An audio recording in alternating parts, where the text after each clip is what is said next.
আসসালামু আলাইকুম বন্ধুরা আজকে আমি আপনাদেরকে বলতে চলেছি ফকির ও শাহজাদির বিয়ে এবং বাদশা বানর হওয়ার ঘটনা। কিভাবে একজন জাদুকরা বাদশা বানর হয়ে গেল চলুন জেনে নেই। তার আগে ভিডিওটি ভালো লেগে থাকলে একটি লাইক করুন, আর আমাদের চ্যানেলটিতে নতুন হলে সাবস্ক্রাইব করে বেল আইকনটি ক্লিক করুন। তো চলুন শুরু করা যাক। বন্ধুরা, অনেকদিন আগের কথা, একটি সুন্দর মনোরম পরিবেশের গ্রাম ছিল। সেই গ্রামে ছিল একজন বাদশা। তার একটি সুন্দর মেয়ে ছিল। বাবা তার মেয়েকে অনেক ভালোবাসত। মেয়ে যখন বিবাহযোগ্য হলো তখন তার জন্য পাশের রাজ্য থেকে সম্বন্ধ আসতে লাগলো। মেয়ে বিয়ে দেওয়ার জন্য সে পাত্রের সাথে দেখাও করছিল, কিন্তু মনমতো কোনো ছেলেই খুঁজে পাচ্ছিল না। একদিন তার গ্রামে খাবার খুঁজতে একজন ফকির আসলো। তার বয়স আনুমানিক 70 বছর ছিল।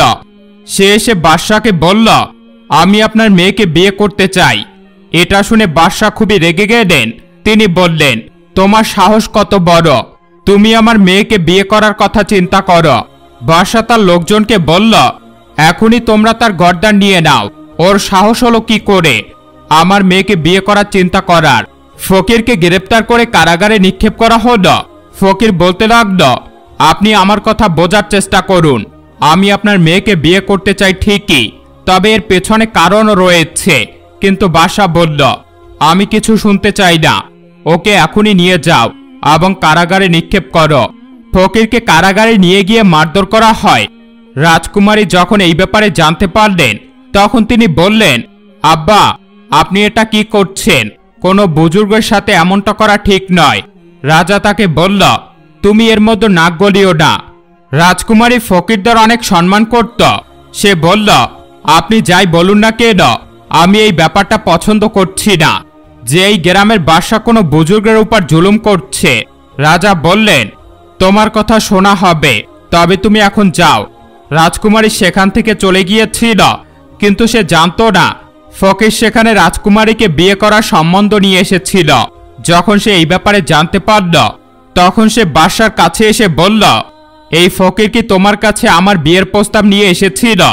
বাদশা সবাইকে নিষেধ করেছিল যেন তার মেয়েকে কেউ একথা না জানায়, কেননা শাহজাদি ছিলেন খুবই জেদি। তিনি একবার যা সিদ্ধান্ত নেন তাই করে দেখান। বাদশা যখন বুঝলেন তার মেয়ে একথা জেনে গেছে তখন সে বলল, ওই বৃদ্ধ ফকিরের সাহস হলো কি করে সে আমার মেয়েকে বিয়ে করার প্রস্তাব রাখে? মেয়ে বাবার সামনে তো চুপ ছিল, কিন্তু মনে মনে চিন্তা করল, সেই ফকির যদি আসলে আমাকে বিয়ে করতে চায় তাহলে এর পেছনে নিশ্চয়ই কোনো না কোনো কারণ রয়েছে। সে তখনই সেই ফকিরের সাথে দেখা করতে কারাগারে গেল। ফকিরকে বলল, আপনি কেন আমাকে বিয়ে করতে চান? ফকির বলে, আমি যখন তোমাকে বিয়ে করব তখন তুমি নিজেই এর কারণ বুঝবে যে কেন আমি তোমাকে বিয়ে করতে চেয়েছি। শাহজাদি বলল, ঠিক আছে, আমি আপনাকে বিয়ে করার জন্য প্রস্তুত। এই খবর আগুনের মতো ছড়িয়ে পড়ল। রাজকুমারী ফকিরকে বিয়ে করতে চান, তাও আবার নিজের ইচ্ছাতেই। বাদশা মেয়েকে বোঝানোর অনেক চেষ্টা করল। শাহজাদি কিছুতেই মানল না। বলল, আপনি ছোট থেকে আমাকে খুব আদর যত্নে বড় করেছেন, আমার সকল ইচ্ছা পূরণ করেছেন। এখন কথা যখন আমার বিবাহ নিয়ে, তখন পাত্র আমি নিজেই পছন্দ করব। বিয়ে আমি তাকেই করব যাকে আমি চাই। কিন্তু বাদশা এতে কিছুতেই রাজি ছিলেন না যে তার একমাত্র মেয়ে কোনো ফকিরের সাথে বিয়ে করুক। মেয়ে বলল, আমি তাকে এজন্য বিয়ে করতে চাই যে আমি তার চোখে সততা দেখেছি, যা এখন পর্যন্ত আর কারোর মধ্যে দেখিনি। মেয়ের জেদের কাছে বাবা হার মানতে বাধ্য হলেন। অবশেষে সারা গ্রামে ঘোষণা দিলেন, আমার মেয়ের বিয়ে হতে যাচ্ছে। কিন্তু এই বিয়েতে কোনো অনুষ্ঠানের আয়োজন করা হবে না, ঘরোয়াভাবে এই বিয়ে সম্পূর্ণ করা হবে। আর বিয়ের পর আমার মেয়ে এই মহলে থাকবে না, বরং ফকিরের সাথে তার ঝুপড়িতে গিয়ে বসবাস করবে, যাকে সে বিয়ে করেছে। রাজা খুবই রেগেছিলেন। সে কিছুতেই চায়নি তার মেয়ে একজন বুড়ো ফকিরকে বিয়ে করুক। মেয়ে যখন তার সিদ্ধান্তে জেদ বজায় রেখেছে তখন রাজাও তাকে শাস্তি দিতে চাইলেন। এই রাজমহল ছেড়ে ছোট ঝুপড়িতে থাকার চেয়ে বড় শাস্তি আর কি হতে পারে শাহজাদির জন্য? রাজার এমন ঘোষণায় সবাই অবাক হল। কিন্তু আশ্চর্যের বিষয় হল রাজকুমারী এতে সায় দিলেন। বললেন, ঠিক আছে, আমি আমার স্বামীর সাথে ঝুপড়িতে গিয়ে থাকব। আমি যখন বিয়ে করেছি তখন আমি সেখানেই থাকব। যেখানে আমার স্বামী থাকবে। এটা খুবই আশ্চর্যজনক ঘটনা ছিল। কেউ বুঝতে পারছিল না কেন একজন রাজকুমারী বৃদ্ধ ফকিরকে বিয়ে করতে রাজি হল। ছোট করে তাদের বিয়ে হয়ে গেল। বাদশার আদেশ মতো সে তার স্বামীর বাড়ির ছোট ঝুপড়িতে থাকতে চলে গেল। ফকির বলল, এটা আমার ছোট্ট বাসা। তুমি আমার থেকে তোমাকে বিয়ে করতে যাওয়ার কারণ জানা ব্যতীত আমাকে বিয়ে করে নিয়েছ। তুমি খুবই ভালো মনের মানুষ। আমি এজন্য তোমার শুকরিয়া আদায় করতে চাই, কিন্তু তোমাকে দেবার মতো আমার কাছে কিছুই নেই। আমি দিনভর ক্ষুধার্ত থাকি আর রাতভর ইবাদত করি। যদি কোনো কিছু খাবার পাই তাহলে খাই। তুমি কি এভাবে আমার সাথে থাকতে পারবে? রাজকুমারী বলল, আমি যখন আপনাকে বিয়ে করেছি তার মানে কি এটা নয় যে আপনি আমাকে যেভাবে রাখবেন আমি ঠিক সেভাবেই থাকব। ফকির বলল, আমি তোমাকে বিয়ে করতে চেয়েছি, তার পেছনে গভীর রহস্য লুকিয়ে আছে। কিন্তু তুমি কেন আমাকে বিয়ে করেছ?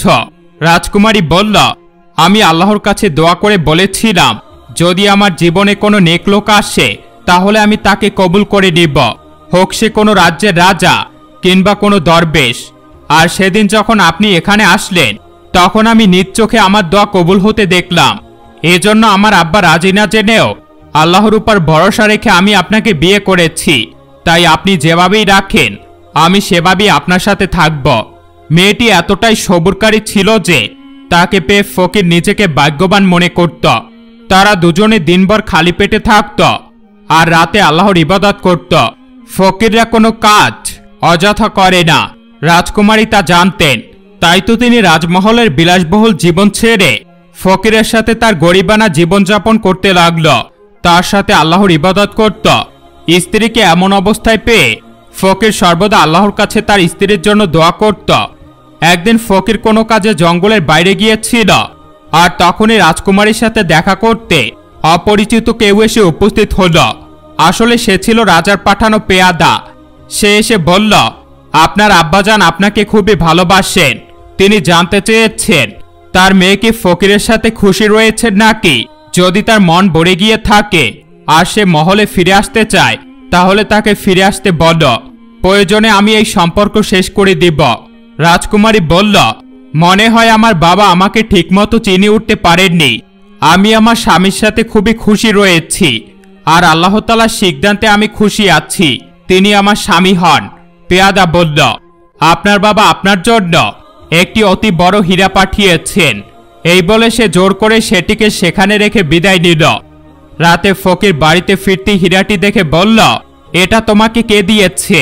রাজকুমারী সম্পূর্ণ ঘটনা খুলে বলতে ফকির বলল, আপনি যদি আমার কাছে খুশি না থাকেন তাহলে আপনি আপনার বাবার কাছে ফিরে যেতে পারেন। আমার আপনার প্রতি কোনো অভিযোগ থাকবে না। উল্টে আমি আপনার উপর সন্তুষ্ট। আমি চাইব আপনি খুশি থাকেন। এ কথা শুনে শাহজাদি বলে, আমি আপনার কাছেই খুশি আছি। আমার কোনো কিছুরই কমতি নেই। আমার যা প্রয়োজন সবই আমি আপনার কাছে পেয়েছি। আপনি কি চান জানি না, তবে আমি এখানে আল্লাহর খুশির জন্য আপনার সাথে রয়েছি। আর রইল কথা এই হীরাটি নিয়ে। এই হীরা আমি রাখতে চাইনি। এটা তো সেই পেয়াদা জোর করে আমার কাছে রেখে গেছে। ফকির বলে, আপনার কি এটা নিতে একটু ইচ্ছা করছে না? আপনার বাবা এটা আপনার জন্য পাঠিয়েছেন। রাজকুমারী বলল, আমি সেই সবকিছু পছন্দ করি যা আমি আল্লাহর তরফ থেকে পেয়েছি। এছাড়া আমার আর কিছুই চাই না। এটা বলতে না বলতে সেই হীরা সেখান থেকে গায়েব হয়ে গেল। এটা দেখে ফকির মুচকি হাসল। বিবিকে এই ব্যাপারে কিছুই বলল না, শুধু বলল, আপনি একজন পাকপবিত্র মহিলা, তাই এই হীরা যেখান থেকে এসেছিল আবারও সেখানে চলে গিয়েছে। একজন পবিত্র স্ত্রী সবসময় তার স্বামীর কথায় থাকে। তাদের মধ্যে বয়সেরও কত ফারাক, তবু সে কত শান্তিতে জীবনযাপন করছিল। যিনি রাজমহলের বিলাসবহুল জীবন কাটিয়েছেন তিনি আজ দুটো খেজুর খেয়ে দিন পার করে দিচ্ছেন। কখনো কখনো তো আবার খেজুরও থাকে না খাওয়ার জন্য। একবার যখন ফকির ইবাদত করছিল তখন সে কারো একটা আসার আওয়াজ শুনতে পেলেন। তাকিয়ে দেখলেন একজন লোক মাথায় বাড়ি কিছু একটা নিয়ে আসছে। সে সেটা ফকিরের সামনে নামিয়ে রেখে বলল, বাসায় এটা রাজকুমারীর জন্য পাঠিয়েছেন। এটা তার রাতের খাবার। তাকে বলেছেন যদি সে শুধু পানি খেয়েই থাকে তাহলে সে বাঁচবে না। সে যেন এটা খেয়ে নেয়। তার স্বামী তো তাকে খাওয়াতেই পারে না, কিন্তু তার বাবা এখনো বেঁচে আছে, সে তাকে খাওয়াতে পারবে। এটা শুনে শাহজাদি বলল, আমার কোনো ইচ্ছা নেই, ক্ষুধা নেই। আমি কেবল আমার আল্লাহর কাছেই চাইব। যাও, এই খাবার নিয়ে ফিরে যাও। যে এই খাবার পাঠিয়েছে তাকে এই খাবার দিয়ে আসো। আল্লাহ আমাকে যা খাওয়াবেন আমি তাই খাব। আমি আল্লাহর দরবারে এটাই দোয়া করছি। পেয়াদা সেখানে দাঁড়িয়ে রইল। রাজকুমারী রেগে গিয়ে বলল, আপনি এগুলো নিয়ে যান, আমি এ খাবার কিছুতেই খাবো না। আমি আল্লাহর দেওয়া নিয়ামতেই শুকরিয়া আদায় করি। রাজকুমারীর কথা শুনে ফকির খুবই খুশি হল। সে আল্লাহর কাছে দোয়া করল, হে আল্লাহ, আমার স্ত্রী কেবল তোমারই মুখাপেক্ষী। সে কেবল তোমার কাছ থেকে যে কোনো কিছু চায়। আমার কথা ভেবে দরিদ্র জীবনযাপন করছে, কখনো উহ শব্দটি বলেনি। এখন তুমি আমার স্ত্রীর জন্য আকাশ থেকে এমন থালা পাঠাও যা কেউ আগে কখনো দেখেনি। ফকিরের দোয়া কবুল হয়ে গেল। আল্লাহ তাআলা আকাশ থেকে এমন থালা পাঠালেন যার মধ্যে অনেক খাবার ছিল। বাদশার চাকর এমন দৃশ্য দেখে চমকে উঠল। সে খাবার সাথে নিয়ে মহলে ফিরে আসলো। এদিকে ফকির বলল, তুমি তো সবসময় বলো না যে আল্লাহ তাআলা তোমার জন্য খাবার পাঠালে তবেই তুমি খাবে। দেখো, আল্লাহ তাআলা আকাশ থেকে এই খাবার তোমার জন্য পাঠিয়েছেন। এরপর শাহজাদি আর ফকির মিলে সেই খাবার খেল। বিয়ের পর এই প্রথম শাহজাদি পেট ভরে খাবার খেল।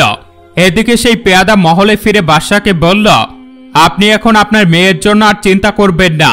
তার জন্য তো আকাশ থেকে খাবার অবতরণ হচ্ছে। সে সেখানে খুবই সুখী জীবনযাপন করছে। আমার তো মনে হচ্ছে সে কোনো ফকির নয়, বরং কোনো রাজ্যের রাজকুমার হবে হয়তো। রাজা বলল, এমনটা কি করে হতে পারে? এমনটা হলে সে কেন ঝুপড়িতে বসবাস করে? কেন আমার মেয়ে আমার বিরুদ্ধে গিয়ে তাকে বিয়ে করবে? পেয়াদা সামনে এসে কিছুই বলল না। ভাবল, আমি তো দেখি আমার মেয়ের জন্য এই খাবার কোথা থেকে আসছে। তাই সে ছদ্মবেশ ধরে ফকিরের ঝুপড়ির কাছে গেল। ফকির তখন আল্লাহর জিকির করছিল। সে দোয়া করল, আর আকাশ থেকে বড় রূপার থালার খাবার নেমেছিল। তাতে এমন সব খাবার ছিল যা কেউ এর আগে কখনো কোথাও দেখেনি। না বাদশার মহলে এমন খাবার কখনো তৈরি হয়েছিল। এসব দেখে সে ক্রোধে ফেটে পড়ল। নিজ মহলে ফিরে আসলো এবং পায়চারি করতে লাগল। ভাবল, আমার মনে হয় এই ফকির কোনো বড় জাদুকর হবে, তাই তো সে আকাশ থেকে খাবার নামিয়ে আনছে। রাজা তার বিশ্বস্ত লোকজনকে বলল, আমাদেরকে ওই জাদুকরকে শেষ করে ফেলতে হবে। ওই জাদুকর তো আমার মেয়েকে আমার থেকে দূরে করে দিয়েছে। একজন বলল, নিশ্চয়ই তাই, আমি একজন জাদুকরকে চিনি, যিনি খুব ভালো জাদু করেন। তিনি আমাদের সাহায্য করতে পারেন। তার সামনে অন্য কারো জাদু কাজ করে না, সব বেকার হয়ে যায়। সে একজন 70 বছর বয়সের বৃদ্ধ, যার এক পা কবরে রয়েছে। রাজা বললেন, ঠিক আছে, তুমি সেই জাদুকরকে আমার কাছে নিয়ে আসো। সেই জাদুকরকে নিয়ে আসা হলো। রাজা তাকে সবটা খুলে বললেন, কিভাবে সেই ফকির আমার মেয়েকে বশ করে বিয়ে করে নিয়েছে, আর এখন আকাশ থেকে খাবার নামিয়ে তাকে খাওয়াচ্ছে। রাজকুমারী যখন প্রতিদিন এত মজার মজার খাবার পাবে, তখন স্বাভাবিকভাবেই সে ফকিরের গুণগান গাইবে। আমার শুধু আমার মেয়েকে যে কোনো মূল্যেই ফেরত চাই। জাদুকর তার মতো কাজ করতে লাগলো। কিছুদিন পর সে বুঝতে পারল লোকটি আসলে কোনো জাদুকর নয়, বরং সে একজন আল্লাহওয়ালা লোক। তাকে মোকাবেলা করা এত সহজ হবে না। জাদুকর বাদশার কাছে আসলো, বলল, আমি তার মোকাবেলা করতে পারবো না, কেননা আমি তার সামনে দাঁড়ালে অনেক বড় ক্ষতি হয়ে যাবে। বাদশা জানতে চাইল, কি ক্ষতি হবে? জাদুকর বলে, বেশ, আমি কোনো জাদু করতে চাই না। বাদশা এতে অধৈর্য হয়ে পড়লে অনেক রাগান্বিত হয়েছিল। এতদিন ধরে সে তার মেয়ের জেদ পূরণ করছিল। বাদশা যখন দেখলেন জাদুকর আর জাদু করতে চাইছে না, তখন সে জাদুকরকে বলল, তুমি যখন এই জাদু করতে চাইছো না, আমার মেয়েকে ফিরিয়ে আনতে পারবে না, তখন আমি এই জাদুর আমল করব। তুমি কি আমাকে এই আমল শিখিয়ে দিতে পারবে? জাদুকর বলল, আপনি কিচ্ছু জানেন না, আপনার সাম্রাজ্য ধ্বংস হয়ে যাবে, সব খতম হয়ে যাবে এমনটা করলে। কিন্তু বাদশা বললেন, আমার যে কোনো মূল্যেই মেয়েকে ফেরত চাই। বাদশার কথায় জাদুকর তাকে সেই আমল শেখানো শুরু করে দিল। এদিকে মেয়ে তো আল্লাহর নাম নিচ্ছিল, স্বামীর পদচারণ অনুসরণ করছিল, আল্লাহর ইবাদত করছিল, আল্লাহর দ্বীনের কাছে পৌঁছে যাচ্ছিল। যেই শান্তি সে ঝুপড়ির মধ্য থেকে পাচ্ছিল, তা সে কখনোই মহলের নরম গদিতে শুয়েও পায়নি। আর অপরদিকে তার বাবা ইসলাম থেকে দূর হয়ে জাদুতে মগ্ন হয়েছিল, কেননা সে যে কোনো মূল্যে সেই ফকিরকে হারাতে চাচ্ছিল। আর মেয়েকে নিজের কাছে আনতে চাইছিল। বাদশা জাদুকরের থেকে সেই জাদুর আমল শিখে নিয়েছিল। এবার সে জাদুকরের পোশাক পরে একটা গাছের নিচে বসে মন্ত্র পড়ে আমল করা শুরু করল। মন্ত্র পড়ে সে এমন শক্তি চাইছিল যাতে করে সে এই ফকিরকে শেষ করে দিতে পারে। কিন্তু ফকির যার ইবাদত করছিল তার সামনে তো কোনো শক্তিই কাজ করবে না। ফকির বুঝতে পারলেন কেউ তার উপর কালো জাদু করার চেষ্টা করছে, আর তার স্ত্রীকে তার থেকে দূরে করার চেষ্টা করছে, যা সে কখনোই হতে দিতে পারেন না। কেননা এসব কিছুই তো তাকে পাওয়ার জন্যই তো করছিল। এরপর সে কোরআন খুলল এবং তিলাওয়াত করতে শুরু করল। বাদশা বারবার তার উপরে মন্ত্র পড়ে ফু দিতে লাগল, কিন্তু সে কোরআন পড়ছিল বলে অন্যদিকে জাদু চলে যাচ্ছিল। রাজা এবার এমন মন্ত্র পড়া শুরু করল যে জঙ্গল থেকে একটা বানর তার সামনে হাজির হল। সে বানরকে বলল, যাও, জঙ্গলের ভিতরে যে ফকির রয়েছে তাকে তুমি ছিঁড়ে কামড়ে শেষ করে দাও, আর আমার মেয়েকে আমার কাছে নিয়ে আসো। রাজার হুকুমে বানরটি জঙ্গলের মধ্যে চলে গেল, কিন্তু এদিকে তো সেই ফকির মধুর সুরে কোরআন তেলাওয়াত করছিল। তার আওয়াজ শুনে বানরটি তার পাশে বসে কোরআন তেলাওয়াত শুনতে লাগল। তার উপর করা জাদু সেখানেই শেষ হয়ে গিয়েছিল। ফকির যখন তার দিকে তাকালো তখন আল্লাহর নাম নেওয়া শুরু করল। সাথে সাথে এদিকে থাকা রাজার অবস্থা খারাপ হতে লাগল। এই ব্যাপারে জাদুকর তাকে আগেই সাবধান করেছিল, বলেছিল জাদু যদি কোনোভাবে আটকে যায় তাহলে আপনার সাথে যা হবে যা আপনি কোনোদিনও কল্পনা করতে পারেননি। আপনাকেও পশু বানিয়ে দেওয়া হবে, যেই পশুর উপর আপনি জাদু করেছিলেন। যেহেতু রাজা বানর উপর জাদু করেছিল তাই সে একটি বানরে পরিণত হয়েছিল। আর যে বানর ফকিরের কাছে এসেছিল সে হঠাৎ করে গায়েব হয়ে গিয়েছিল। ফকির এবার তার স্ত্রীর দিকে তাকিয়ে বলল, আমাকে মাফ করে দাও, আমি তোমার সাথে ঠিক করিনি। শাহজাদি বলল, আপনি এমন কি করেছেন? ফকির বলে, আমি তোমার বাবাকে একজন বানরে পরিণত করেছি। আমি এমনটা করতে চাইনি, কিন্তু যে জাদু সে আমার উপরে করতে চেয়েছিল তাই তার উপর ফিরে গিয়েছে এবং সে বানর হয়ে গেছে। শাহজাদি যখন এটা শুনলেন তখন অনেক কষ্ট পেলেন। বললেন, আমাদের এখনই মহলে ফিরে যাওয়া উচিত, দেখা দরকার ঘটনা কি। সে তার স্বামীকে সাথে নিয়ে মহলে ফিরে গেল। সেখানে শোরগোল হচ্ছিল, সবাই বলাবলি করছিল, বাসার এটা কি হয়েছে, তার চেহারা কিভাবে এতটা জন্তুর মতো হয়ে গিয়েছে। ফকিরকে দরজায় দাঁড়িয়ে থাকতে দেখে পেয়াদা বলল, এই লোকটি অনেক বড় জাদুকর, সেই আমাদের বাসারই অবস্থা করেছে। শাহজাদি বলল, আমি এই মহলের শাহজাদি, আমাকে ভিতরে ঢুকতে দাও। সে ভিতরে গিয়ে বাবার এমন করুণ অবস্থা দেখে কাঁদতে লাগল। তার বাবার মাথা ছিল বানরের মতো আর বাকি শরীর ছিল মানুষের মতো। মেয়ে হয়ে বাবার এই অবস্থা কিছুতেই মানতে পারছিলেন না, তাই সে অনবরত কান্না করতে লাগল। মেয়ে বলতে লাগল, আপনার সাথে এমনটা কেন হলো? আপনি কেন আমার স্বামীকে মারতে চাইলেন? বাদশা বলল, আমি তোমার স্বামীকে অনেক আগে থেকেই চিনি। সে তোমাকে বিয়ে করেছে, কিন্তু এর পিছনের কারণ সে কখনোই বলেনি। আসলে আমি কখনোই তোমার বিয়ে কোনো মুসলিম ছেলের সাথে করাতে চাইনি। আমি চেয়েছিলাম তোমার বিয়ে কোনো রাজ্যের অমুসলিম শাহজাদার সাথে হোক। তার অনেক সম্পত্তি ছিল, আমি তার সাথে তোমার বিয়ে দিয়ে তার সাম্রাজ্য আমার দখলে নিয়ে আসতে চেয়েছিলাম। তাই আমি তোমাকে এই ব্যাপারে বলিনি, কারণ আমি জানি তুমি খুবই নেক, ইবাদতওয়ালা, আর তুমি সবসময় এটাই চাইতে যেন তোমার স্বামী নেক হয়, আল্লাহর রাস্তায় চলে। আমি যখন সেই অমুসলিম শাহজাদার কাছে দেখা করতে যাচ্ছিলাম পথিমধ্যে আমি এই ফকিরের ঝুপড়ি দেখতে পেলাম। আমি সেখানে এই ফকিরকে ইবাদত করতে দেখছিলাম। আর তুমি তো জানোই যে আমি ফকিরদের কতটা অপছন্দ করি। আমি তখন বললাম, না জানি আমার মেয়ে কাকে বিয়ে করবে, আমি তাকে কোনো ফকিরের সাথে বিয়ে দিব না। আমি তো তাকে কোনো রাজ্যের শাহজাদার সাথে বিয়ে দিব, তাই সে যতই অমুসলিম হোক। এই বলে আমি সামনে যেতে লাগলাম। তখন এই ফকির আমার রাস্তা আটকে বলল, আপনি এমনটা কেন বলছেন? কেন আপনার মেয়েকে কোনো অমুসলিমের সাথে বিয়ে দিয়ে দিবেন? নেক ইমানদার লোকের সাথে বিয়ে দিলেই তো তবে সে আপনার মেয়েকে সম্মানের সাথে যত্ন করে রাখবে, তাকে ভালোবেসে সামলে রাখবে, কেননা সে আল্লাহর পথে চলবে, আর আপনার মেয়েরও তাকে ভালো লাগবে। এই মহল ধন সম্পদ সবই তো সামরিক। একজন ইমানদার নেক লোকই আপনার সাথে সকল রকম বিপদ আপদে পাশে থাকবে, এমন বন্ধুই তো আপনার দরকার। আমি তার এই কথায় খুবই রাগ করলাম। বললাম, তুই কে রে আমাকে এই কথা বলিস? আমার তার উপর এত রাগ হয়েছিল যে আমি পেয়াদা দিয়ে তাকে চাবুক মারিয়েছিলাম, কিন্তু তবু সে এক কথাই বলতে লাগলো, আপনার মেয়ের সাথে দয়া করে কোনো জুলুম করবেন না। এরপর সে আমার পিছু পিছু মহলে চলে আসলো তোমাকে বিয়ে করার প্রস্তাব নিয়ে। আর তুমি তো এমনিতেই আল্লাহর নামে সবকিছু লুটিয়ে দাও, তাই তুমি আমার বিরুদ্ধে গিয়ে এই ফকিরকে বিয়ে করে নিলে। আমি ভেবেছিলাম সে একজন সাধারণ ফকির, তোমাকে কোনো ভরণ পোষণ দিতে পারবে না। তুমি রাজমহলে বড় হওয়া রাজকুমারী, সেই ছোট ঝুপড়িতে কি করে থাকবে?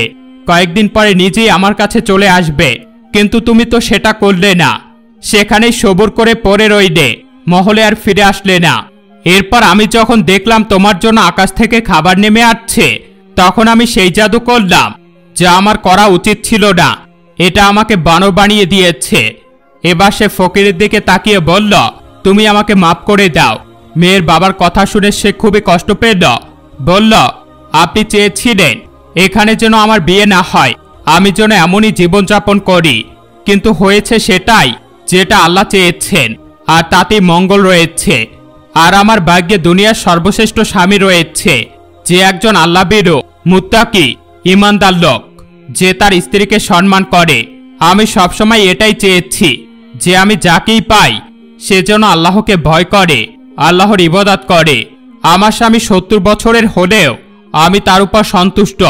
যে স্বামী তার স্ত্রীকে সঠিক পথে রাখে সেই প্রকৃত অর্থে ভালো স্বামী।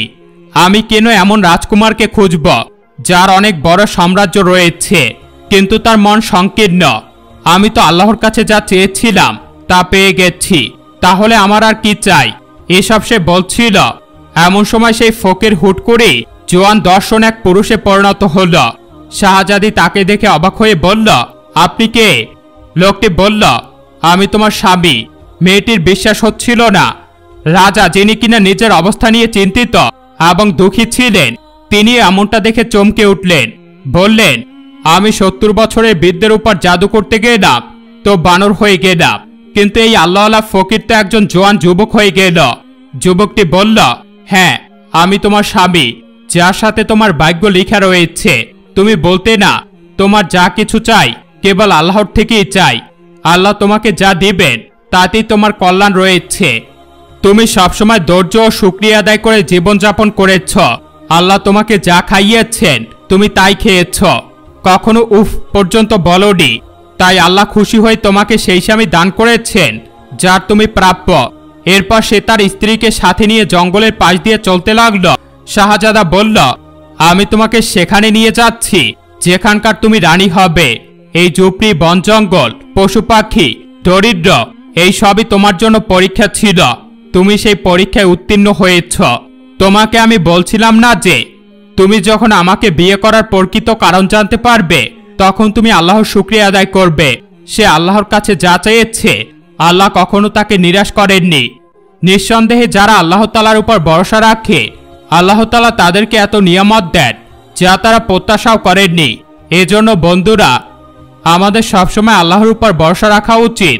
কোনো কিছু চাইতে হলেও কেবল আল্লাহর কাছে চাওয়া উচিত। আজকের এই ভিডিওটি এতটুকুই। ভালো থাকবেন, সুস্থ থাকবেন। আল্লাহ হাফেজ।